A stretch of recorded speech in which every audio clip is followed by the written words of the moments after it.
This is Corey with Hardcore Gamer, and today I'm going to build a PC. The latest NZXT H2 Flow small form factor case. NZXT also recently announced this power supply, the C850 SFX Gold, 850 watts, meant to fit into a small form factor case just like this. So we're going to open this bad boy up, and then we're going to put all this into it. It's going to be fun. It'll fit. It's supposed to.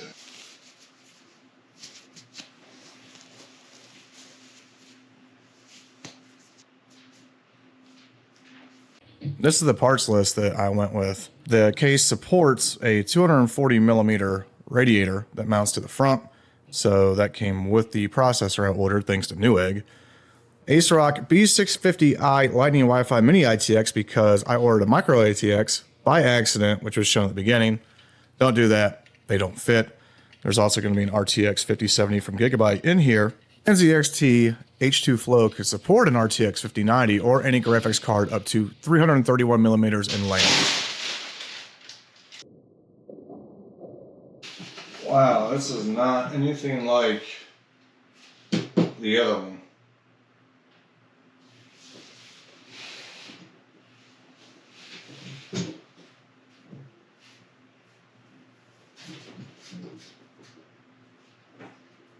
And the satisfaction of pulling all the plastic off of the case has been done.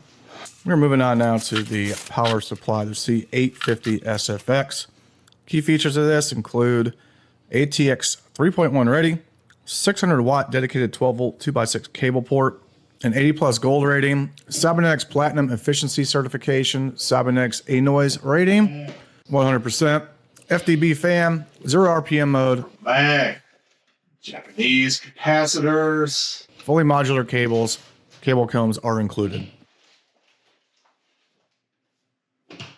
Power cable.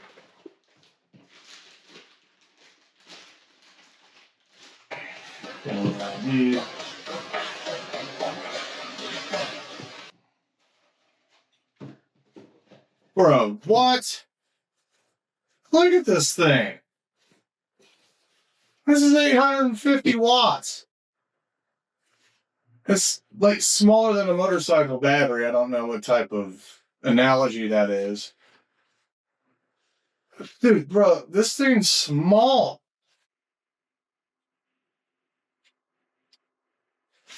You got airflow. Is there a fan? There's a fan in there. And Japanese capacitors. All right. Wow. 850 watts. The volumetric size of the H2 Flow comes in at 17 by 7 by 7 inches. The H1 in comparison is actually smaller, which was released back in 2020. It measured at 15 by 7 by 7, but it didn't have the airflow this one does. The term flow is added to the H2 for a reason.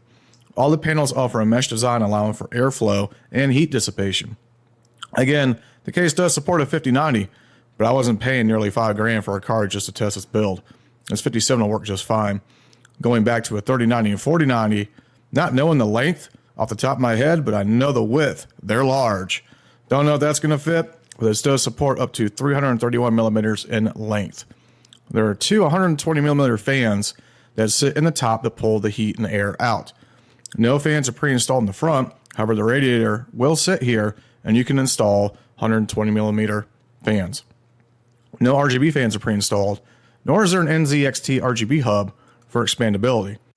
Every side panel is easily removable as they are toolless. The only part of this case that is not mesh is the tinted glass panel to help hide potential cabling from vision, but allows RGB to come through from water pump or RAM, and it looks pretty cool.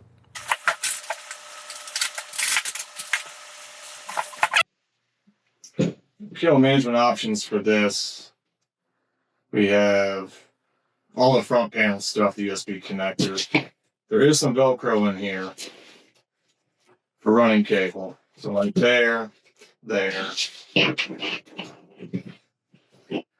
riser cable is for the video card. So the top started running through. So the system board will go here. The input, output. The H1 flow from years ago, all the ports were underneath it. That one was definitely different, but it was smaller too. The H1 was only about like this. Like you chopped it off probably about right here. It was more of a like a regular like straight tower. I needed a more massive desk. Anyways, RTX 5070 from Gigabyte requires 750 watts. Luckily, the power supply is 850 in that tiny little box. So I'm gonna put. It's not any plastic protection on it though. It's gonna look good in here though. Matches. Just everything about it. So let's get this thing done.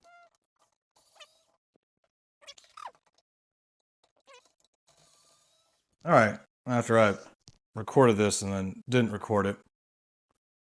So this is going to slide right in here. It's got a riser cable, so it'll be able to go to the motherboard. But pulling this out, it's kind of a pain in the butt if you ever have to, because it's trying to get the little switch that releases the hook for the video card. Otherwise, it goes right in. Sits like that. Rather wonderfully. Let's get this little tiny boy tightened up so we can run some benchmarks. I wanted to see what the temps get up to in this thing. There we go. A little teeny beanie. A little moxie boxy. If you order the power supply from NZXT, they send you a cable holder in this nice little vinyl Velcro bag. It's purple. With everything that you need. And also, pretty sure it came in this little thing. Motherboard cable also comes with a comb. So you can kind of use it to guide, I guess. Not sure. But and we're gonna do it up here.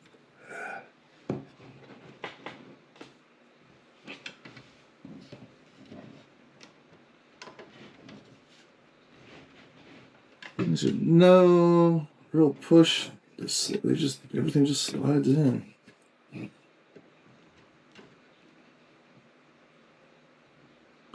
I say that. Yeah. That's it. Okay. So it feels like you gotta push it, but now it kind of slides in, immediately locks. So there's nothing loose there. Let's use this Velcro cable tie and keep this locked in fairly good. Motherboard. This fan cable. Kind of a pain in the butt. This is the riser cable again for the GPU. The cable will come out. There's an attachment down here.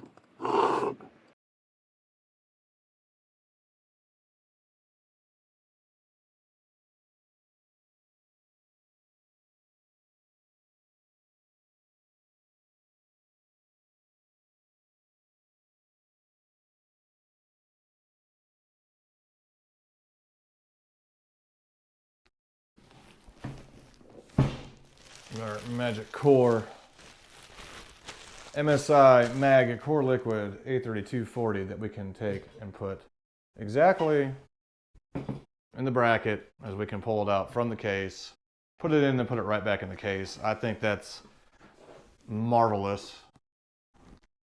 Just gonna, there we go. Look at this. MSI with the fans already connected on the radiator, so there's no having to connect fans. I mean, I guess you're just gonna take the orientation. Pretty big pump. And I've had to tinker with this thing a couple times in terms of the orientation with the hoses. I had to flip it so the hoses are coming straight off at the back rather than coming through. Yeah, a little bit of annoying. But I think we're getting there.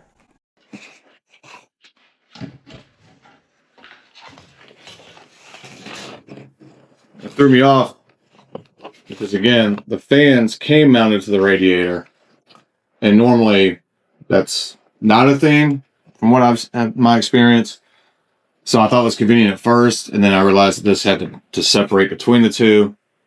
But I'd actually flipped it the other way, I think. I don't remember, but it just figured out at some point this is how it was supposed to go. So this is supposed to just drag this through. These other cables at the bottom, they're coming out from the other side, so I'm not worried about that.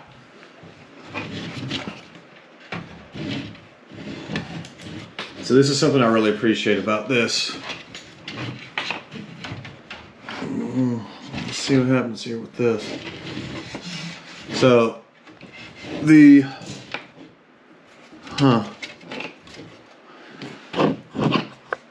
So there's a little spot there for some clearance for the hoses, and it's kind of tight, but everything here is going to be kind of tight. Again, thankfully for NZXT's design on this, the fact that screws stay in here, they're not removable.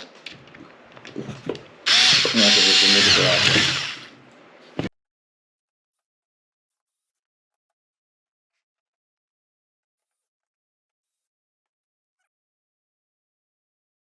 So it's a couple of days later, and I realized I made a fatal mistake.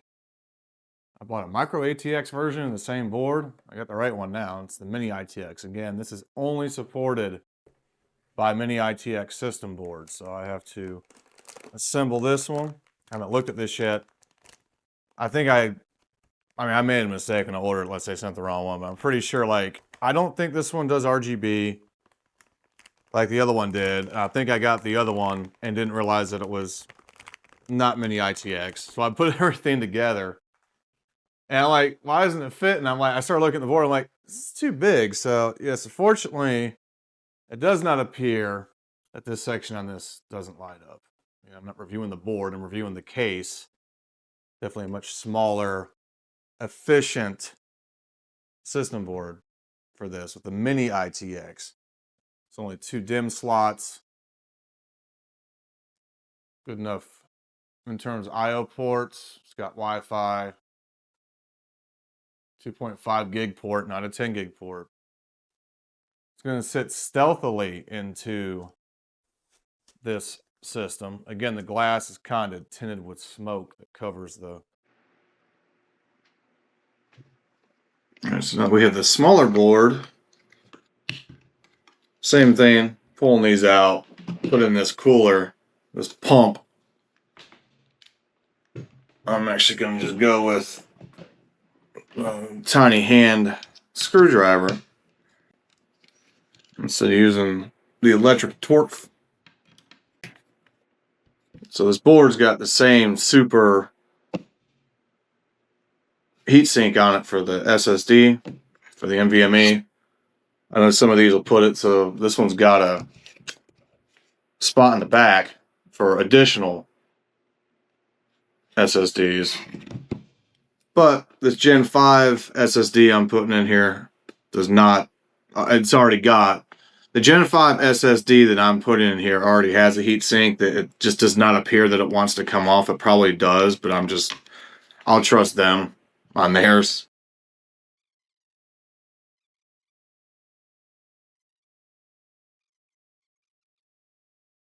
And it's the Ace Rock Phantom Gaming B650i Lightning Wi-Fi. Again, for a console, like living room console experience, just having this tower, which is like almost an Xbox Series X as like a media spot. This is like to me the focus of this build. Power efficiency, space consideration, and most importantly, heat dissipation. So again, yeah, it's not really coming off.